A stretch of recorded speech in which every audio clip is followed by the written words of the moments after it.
Halo semua, nama gue Diana Novita. Nah, di sini di YouTube gue yang amat random ini, gue buka episode terbaru gue yaitu IYK in Lighting Your Knowledge. Jadi di IYK ini gue bakal mengupas banyak banget topik, tapi topiknya emang sederhana sih, emang sederhana banget. Dan salah satunya adalah topik disiplin. Menurut gue topik disiplin itu kayak apa ya? Kayak ini hal-hal yang paling sering gue denger di kehidupan gue dari masa kecil sampai bahkan ini gue udah gede juga. Kayak topik ini tuh paling sering muncul gitu di kehidupan gue, jadi anak disiplin dan lain sebagainya. Tapi ini juga mendorong gue buat kritis gitu, sebenarnya buat apa sih disiplin dan kenapa gitu, kenapa ada anak juga yang udah bisa disiplin dari kecil atau bahkan udah tua tapi mungkin disiplinnya kurang banget gitu. Kayak sebenarnya apa sih yang membedakan kita semua gitu, kenapa selalu ada di pikiran gue. Jadi khusus hari ini, khusus episode pertama IYK ini, gue akan buka topik disiplin. Dan bener aja teman-teman semua, gak sesimpel, gak sesederhana yang kita lihat atau kita dengar. Ternyata IYK, maksudnya topik disiplin ini emang beberapa kali gue search gitu ya, yang muncul adalah skripsi, tesis tentang disiplin. Dan gue emang, oh my god, ternyata ini gak sederhana bro, oh my guys. Mari, dan tapi gue tambah semangat aja nih, buat penasaran sama si disiplin ini. Jadi buat kalian yang penasaran juga, jangan lupa subscribe, like, and comment kalau kalian suka video ini. Ayo kita jelajahi kalimat disiplin.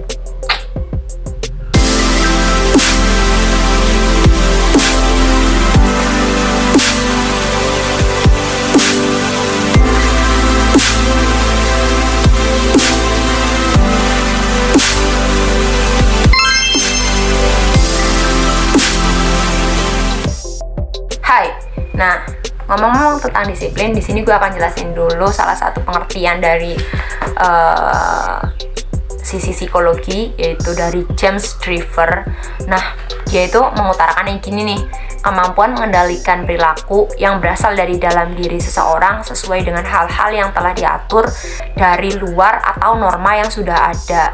Itu namanya disiplin. Nah, dengan kata lain, disiplin dari segi psikologi adalah perilaku seseorang yang muncul dan mampu menyesuaikan diri dengan aturan yang telah diterapkan. Jadi kayak sederhananya ya, kayak mungkin kalau di desa gue itu kan kayak 24 jam itu tamu harus lapor ya. Ya kalau misalnya kita patuh berarti kita juga termasuk masyarakat yang disiplin. Itu sederhana dari si pengertian ini. Tapi yang gue dapat dari skripsi yang gue ambil dari Universitas Sumatera Utara, kalau nggak salah tadi yang gue search, tuh banyak banget guys dari aspek manfaat dari disiplin. Dan Indonesia, oh my god, disiplin Indonesia itu pernah tinggi tapi tergeserkan. Karena apa juga, yuk kita bahas.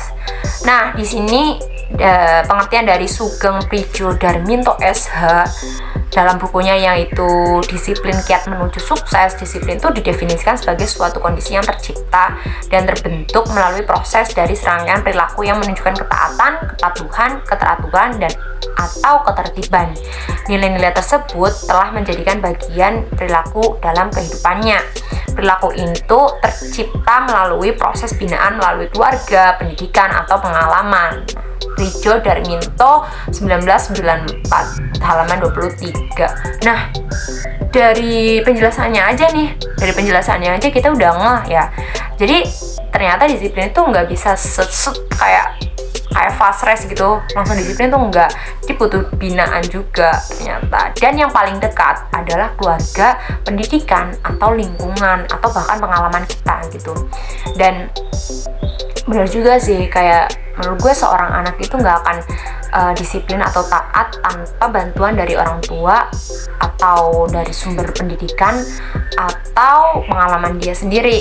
Jadi yang paling penting adalah di sini yang gue tangkap itu adalah orang tua sih. Kalau misalnya pendidikan kan mungkin kalau sekolah juga sekarang daring kan, jadi jarang gitu. Tapi yang paling dekat dulu gitu menurut gue adalah orang tua, dan di sini gue membahasnya adalah disiplin di sektor orang tua gitu. Nah, bantuan orang tua dalam meletakkan dasar-dasar dan pengembangan disiplin diri pada anak adalah menciptakan situasi dan kondisi yang mendorong anak memiliki dasar-dasar disiplin diri dan dapat mengembangkannya melibatkan dua subjek, yaitu yang pertama orang tua sebagai pendidik dan yang kedua adalah anak sebagai yang terdidik.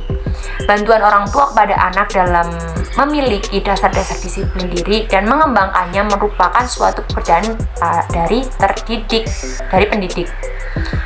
Dalam hal ini, pendidik dapat mempengaruhi atau memasukkan sesuatu yang bersifat psikologis kepada si terdidik agar mau bekerja sama dalam pencapaian tujuan sehingga akhirnya dapat mengerjakan sendiri.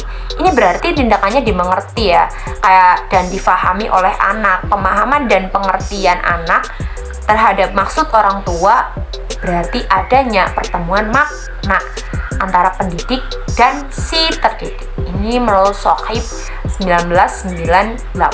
Nah, jadi kayak di sini sederhananya itu kayak kalau misalnya kita kebiasaan sama orang gitu kan, kalau kita kan kebiasaan sama orang tua ya, orang tua bilang apa nanti kita pasti bakal ngikutin gitu. Kayak kalau kita terbiasa disiplin, artinya gitu, kalau kita terbiasa disiplin ya otomatis itu gak jauh-jauh dari orang tuanya gitu. Pasti orang tuanya juga kayak mungkin bekerja keras banget buat bikin anaknya disiplin gitu. Jadi ya gitu sih, sektor yang terdekat dulu menurut gue orang tua itu emang penting banget gitu buat membentuk si anak ini. Misal si anak ini mau gajulan atau bahkan celengean atau disiplin sekalipun ya itu tergantung orang tuanya juga sih, didiknya gimana gitu. Menurut gue kayak gitu.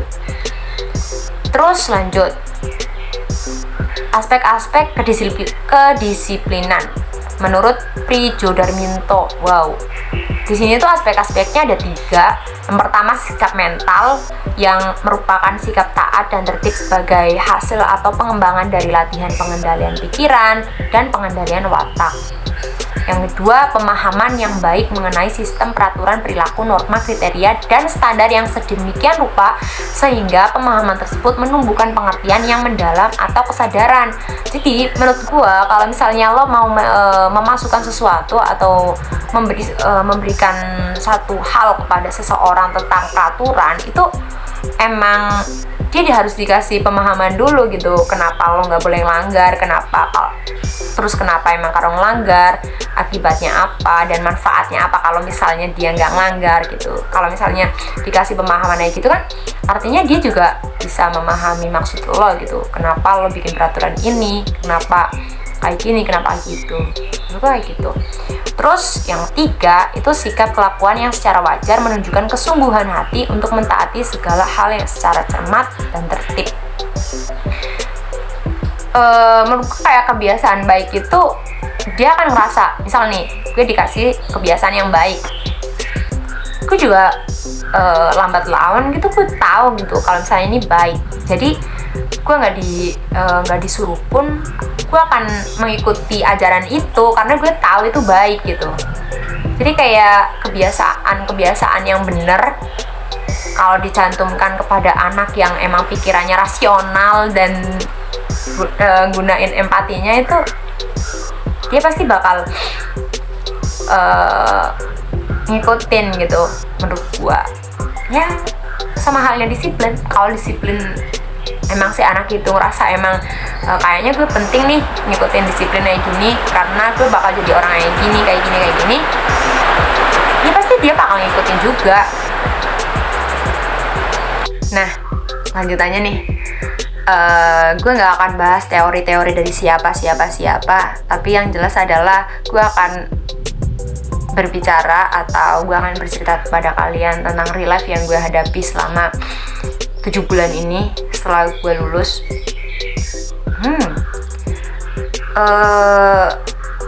Disiplin ya, disiplin itu kan kayak kita udah diasah gitu kan, 13 tahun plus TK gitu, kita udah diasah kayak berangkat jam segini, berangkat jam segitu, ngerjain PR harus tepat waktu, ulangan harus dikumpulin jam segini gitu.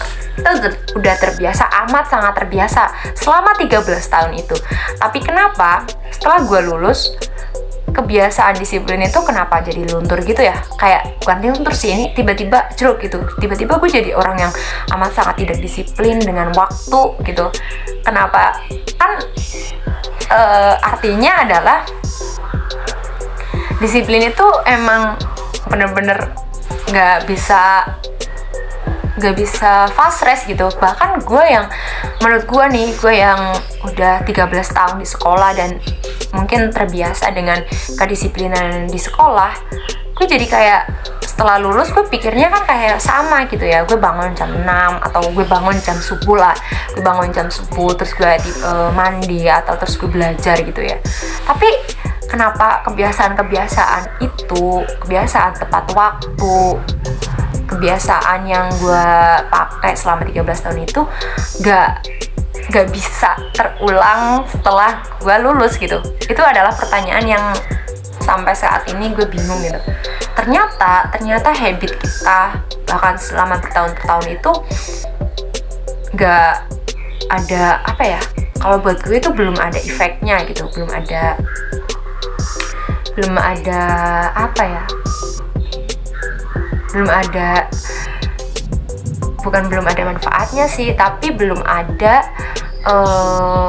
apa sih ya, efek ya, belum ada efeknya gitu buat kehidupan gue. Bahkan 13 tahun gue tepat waktu buat datang ke sekolah, dan gue pikir adalah setelah gue lulus sekolah itu kebiasaan akan terulang kembali sampai gue misalnya mandi jam 6, makan jam segini, terus gue kerja dan sampai jam segini. Kayak bener-bener gak bisa gitu. Gue bahkan kayak, gue juga nggak tahu ya kenapa kebiasaan yang emang sering gue lakuin kayak tepat waktu gitu di sekolah gak bisa terbawa sampai gue gede sekarang nih, gue lulus gitu ya, gitulah. Tapi gue jadi belajar banyak dari materi-materi yang tadi gue bahas tentang disiplin. Gue nggak tahu ini manfaat atau enggak buat kalian, tapi semoga kalian suka dengan obrolan-obrolan yang gue bawain hari ini, dan semoga kayak apa sih, curhat gue tentang kedisiplinan itu bisa tersampaikan ke kalian. Kayak bener banget tahu, kayak kita kalau misalnya nggak ngebiasain, bener-bener ngebiasain, itu nggak bisa kepake di kehidupan kita. Bahkan ya gue aja ya, contoh lah ya, 13 tahun loh gue disiplin berangkat sekolah tepat waktu. Nah sekarang kenapa gue nggak bisa tepat waktu buat bangun pagi gitu, contoh. Terus gue dibiasain sama guru buat bikin jadwal ya, kalau sekolah itu kan ada jadwal. Nah gue juga bikin jadwal kayak gitu di rumah, kayak gue jam segini ngapain, terus hari ini ngapain, hamil ngapain, dan sama aja hasilnya. Kayak pasti ada satu atau dua hal yang emang nggak dikerjain gitu, dan gue biasa aja karena mungkin di situ nggak ada cerah juga gitu. Toh ketika gue bikin peraturan atau punishment gue kena ketika gue melanggar sesuatu yang gue buat sendiri, juga nggak ada untungnya juga kan buat kalian atau buat orang-orang di sekitar gue. Jadi kayak amat sangat susah membangun kedisiplinan di kehidupan diri sendiri gitu. Jadi kesimpulannya adalah disiplin itu butuh orang lain. Butuh orang lain yang kayak gue kayak ngerasa kalau gue bikin peraturan bareng orang lain terus gue ngelanggar dan orang itu tahu gitu, itu pasti punishment-nya buat gue juga bisa gitu. Maksudnya kayak gue pasti bakal ngelakuin sesuatu hal yang kita udah sepakatin. Tapi kalau misalnya gue bikin peraturan sendiri, gue nggak akan disiplin dengan peraturan itu sih. Kayak bener-bener gue pasti bakal ngelanggar. Jadi cuma kayak gitu aja obrolan kita di sore ini, semoga bermanfaat. Wassalamualaikum warahmatullahi wabarakatuh.